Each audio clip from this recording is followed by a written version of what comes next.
Hello, तुमचं सगळ्यांचं स्वागत आहे. तर आज मी माझी स्टोरी शेअर करणार आहे का मी इकडे कशी आली उत्तर प्रदेशमध्ये महाराष्ट्रातून कशी आली, कसं काय माझं लग्न झालं इकडे. तर ते काय झालं, 2011 माझी 12वी झाली. माझ्या 12वी झाल्यानंतर आई गरीब, बाबा दारोडे, बाहेरच राहायचे. घरी कधीच असं खर्चाला काही दिलं नाही मुलाबाळासाठी. बाबाचं प्रेम भेटलंच नाही अजिबात. तर आई मजदुरी, लोकांची मजदुरी, आमच्या घरी वावर नाही डोरली. आम्ही 3 बहीण भाऊ. बहिणीचं कसं बसं लग्न उरकून दिलं. त्याच्यानंतर माझं 12वी झालं. 18 कंप्लीट नाही झालं होतं, 17 वर्षी चालू होती. 12वी झाली. त्याच्यानंतर माई तहेरी बहीण म्हणजे मोठे बाबाची पोरगी, ती दुसरपणी तिनं पहिले लव्ह मॅरेज केलं. तर ती गावात तिला 2 लेकरं. आणि मग तिनं ते काही तशी राहिली नाही. तर इकडे उत्तर प्रदेशमध्ये तिचं अजून कोणी लग्न दिलं असं करून. मी होती कुवारी. माझ्या जिंदगीचा सत्यानाश केला तिनं माझे लग्न असं केलं. मला बोलावलं. तिला 2 पोरी झाल्या होत्या. मला बोलावलं, जुडवा का तू माझ्या पोरीचं करायला ये बा. मग मी आली. मग माझ्या मनात भरून दिलं तिनं. जसं सिरियलमध्ये पाहायचं ना आम्ही, का मोठ्या घर आणि किती पॉश. गावातलं आम्ही कधी गावाच्या बाहेर गेलं नाही. गावातल्या पोरी होत्या अशा लाजरट बावरट, असं म्हणजे अशा साध्या सिंपल जशा गावात आहे. तर तिनं 17वे वर्ष मी काही म्हणजे एवढी ही नव्हती झाली ना. लग्नाला 18 वर्ष कंप्लीट पाहिजे. आणि इतकं समजदार व्हायला ना मला वाटते 20, 22, 23 वर्ष लागते. का कसे निर्णय घ्यायचे, कसे डिसिजन घ्यायचे, कसं काय करायचं तेव्हा समजते. पण तेव्हा नादान होती मी.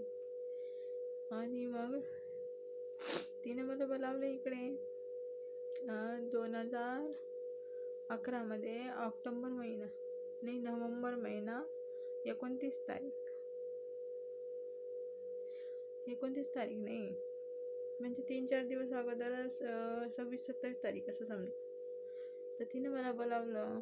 मग मी खुशी आली. का तिकडे तर बम म्हणजे मस्त चांगलं असं, मस्त बिल्डिंग, मस्त राहायला भेटन. आपण गरिबी दिवस काढले मस्त असं. 17वे वर्ष होतं, म्हणजे लेकरासारखंच होतं. मग मला आणलं. तिचा नवरा मला घ्यायला मी इकडे आली. तिनं माझ्या मनात असं भरून दिलं का आपल्या इकडे तर काहीच हे नाही आहे. इकडे तुला काम नाही करायला भेटन. मस्त महाराणीसारखी राहायची. आणि मेन म्हणजे जे मग मला लग्नासाठी पोरगं दाखवलं तर म्हणे D.Ed केलाय म्हणे. हे लागते म्हणे सरकारी नोकरी, शिक्षक. आणि त्याचं बाबा आहे पोलीसमध्ये आहे म्हणे. मी म्हटलं हाव काय. म्हटलं मोठ्याच्यात घर आहे म्हणे, बंगई बांधली आहे म्हणे. मी इमॅजिन केलं, मला काहीच दाखवलं नाही. मी इमॅजिन केलं. मी म्हटलं जसं टीव्हीत दाखवते, सिरियलात पाहिलं, आपण नाटकात पाहिलं तसं असं. मग फक्त 2 दिवसात तिने 1 दिवस मला पोरगं दाखवलं. ते पोरगं म्हणजे आता माझा नवरा. तो येऊन खाली मान टाकून असा बसला. आणि खाली मान टाकून बसला. मला वाटलं किती चांगला आहे, साधा बोडा आहे. म्हणजे साधा बोडाचा हवा होता. साधा बोडा आहे म्हटलं. फक्त त्याने मला एवढं विचारलं का तुला भाऊ आहे का बा. मी म्हटलं हा मला भाऊ आहे. बस. मला वाटलं का नाही बा, आपल्या इकडले नवरे आपले बाबा पाहिले असे, आपल्या इकडले तर दारोडे फारोडे राहील. काऊन का माझे बाबा पाहिले मी आता असे. माझ्या बहिणीचाही नवरा दारोडा फारोडा निघालो. नाही चांगला आहे म्हटलं. मग मी मला काय समजते, मला कोणी समजावर नव्हतं. माझ्याजवळ आई ना बाबा ना मावशी कोणीच नाही. मला विचारलं का पोरगं बसलं नाही. म्हटलं हा. मी मनात विचार केला का साधा पोळा आहे, खाली मान टाकून बसलाय, चांगला असेल, मला समजून घे. तेच मी एक चूक केली. मै सासू ती साधी बडी असं वाटलं मला, लय साधी बडी आहे, अशी इकडे तिकडे पाहून राहिली. म्हटलं लय चांगली आहे, सगळेजण चांगले आहे, मस्त आहे. हा म्हटलं मी ती मी चूक केली. 2011 नोव्हेंबर महिना.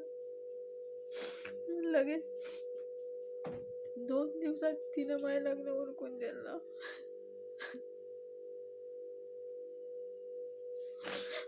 2 दिवसात माझ्या मनात असं भरून दिलं. 2 दिवसात तिनं लग्न कसं केलं माहित आहे का? तिथं मला कोणी सजवणार नाही. जेव्हा पोरगी दाखवते तेव्हा मस्त साडी घालून देते तिला, चहा घेऊन जाते. जसं आपण टीव्हीतलं सारखं जीवन होतं ना. गावाच्या बाहेर कधी गेलो नाही तर मग त्याच्यानंतर 2 दिवसात तिने लग्न उरकून दिलं. मला नाही माहिती यायचं काय होतं काय नाही. काही एवढ्या घाईघाईनं तिनं माझ्या लग्न काढून दिलं करून, मला काहीच माहित नाही. 20 एकर वावर सांगितलं होतं. 20 एकर वावर आहे म्हणे, बंगई आहे म्हणे, मोठीजात घर आहे म्हणे, मस्त काम करणे वाली आहे म्हणे, पोरग डीएड केला आहे म्हणे, नोकरीवर लागणारच आहे म्हणे. मी म्हटलं चांगलं आहे, म्हटलं मस्त आहे, म्हटलं माझे जीवन सुखात जाईल. म्हटलं मला नव्हतं माहीत माझे जीवन असं जाईल.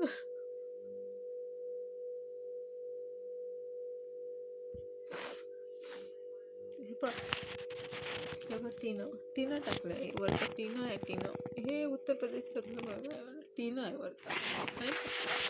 एक खोली आहे, फक्त हे बेट आहे. हे इकडे असं आहे ना, हे बाजूवरती तरी अर्धवट आहे.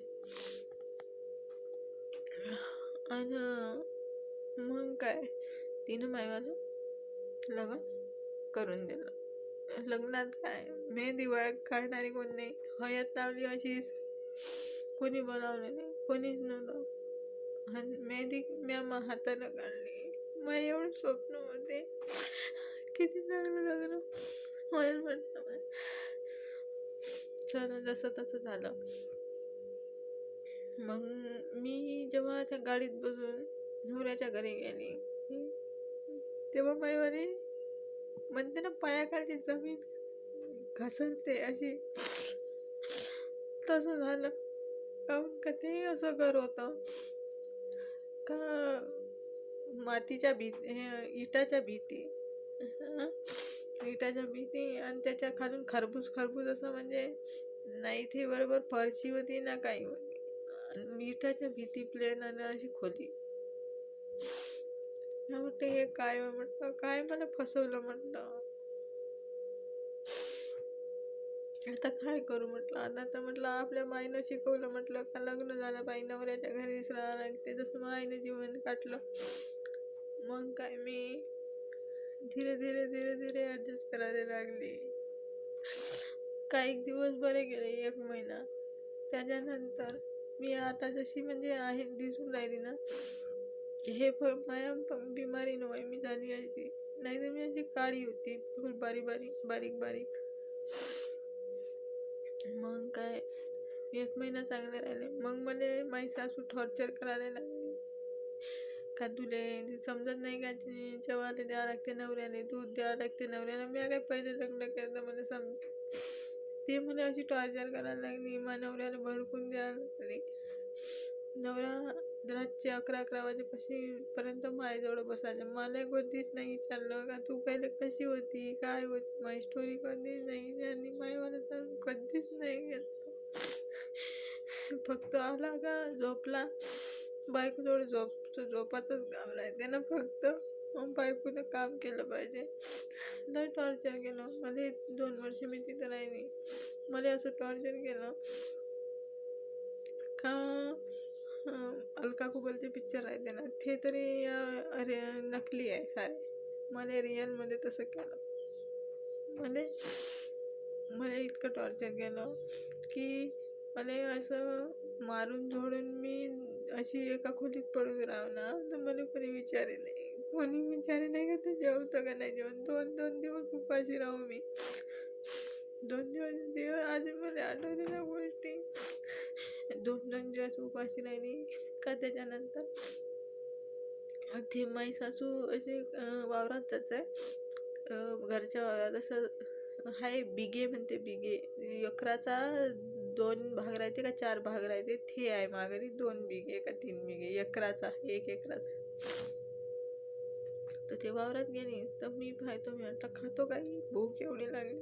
तिनं पिपे होते ना, पिपे पिठाचे पिपे त्याला कुलूप लावून गेली. मला कोणी नाही, उपाशी कटोकटी राहू. नवरा मावर कधीच लक्ष नाही दे.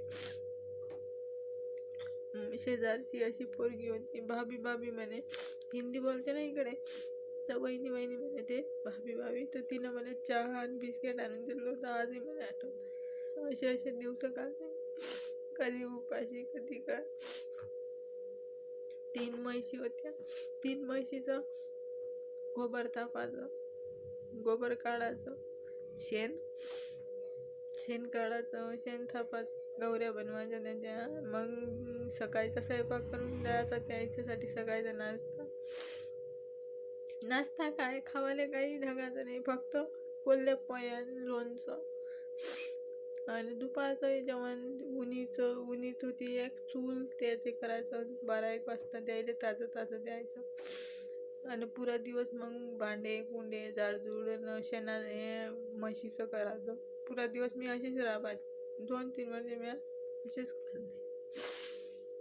तर व्हिडिओ लंबा होईल म्हणून मी आजची स्टोरी मी इतकीच सांगते तुम्हाला. त्याच्यानंतर मी दुसरं याच्यात तुम्हाला पूर्ण सांगेन, त्याच्यानंतर मला असं काय घडलं काय नाही.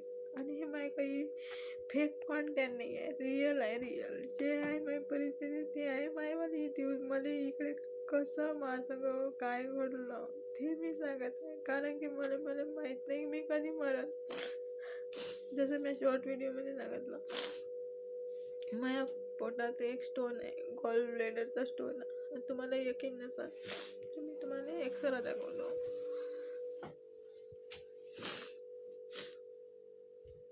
एक मिनिट.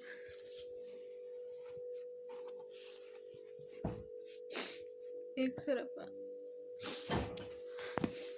ते माझ्या जास्त इन्फेक्शन झालं ना पोटात, म्हणून दवाखान्यात नेलं म्हणे. नाही तर तसं दवाखान्यात कोणी नाही ने का बा हे स्वयंपाक नाही करू राहिली, मरून राहिली, निरी झोपू राहते, म्हणून मला नेलं.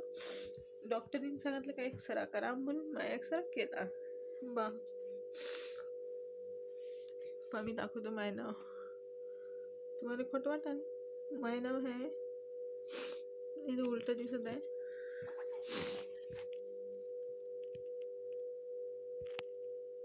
मोबाईलमध्ये उलट दिसत आहे. माझं नाव आहे मंजुषा आहे, इकडे मंजूच म्हणते सगळे. आणि 28 तारखेचा आहे, 28/8/2024, 28/8/2024, आत्ताच आहे, 5-6 दिवसाच्या अगोदर. पहा हे पहा, आणि हे पहा स्टोन दाखवतो.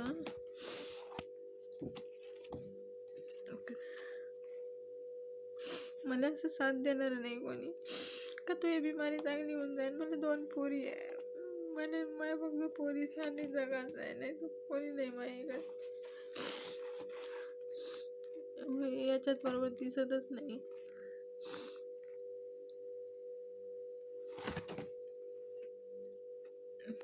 नाही, मित्रांनो, कारण की फोन आहे माझ्यावर लहान. मी कसं दाखवू तुम्हाला. याच्यात सगळं उलट दिसते.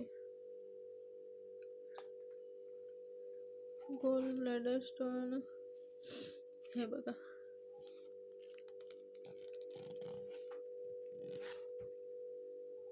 अकरा mm आहे, 11 mm आहे, खूप मोठा आहे झालाय तो.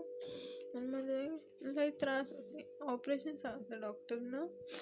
त्याच्या विरुद्ध अजून मला एकदा छातीत आहे, असं जेवण नाही पचत अजिबात, जेवलं काही तर अटकते आणि ते उलटी निघते. तर छातीचा अजून मला एक्सरा काही केलं नाही, काय माहीत करते का नाही करत. माझ्या इकडं कोणी नाही मित्रांनो.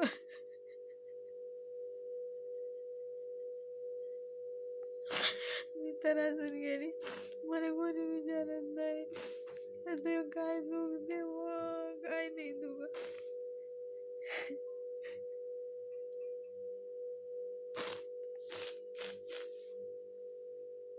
मित्रांनो, मला सपोर्ट करा. मी माझी स्टोरी तुम्हाला नेक्स्ट पार्टमध्ये सांगतो पूर्ण. ठीक आहे.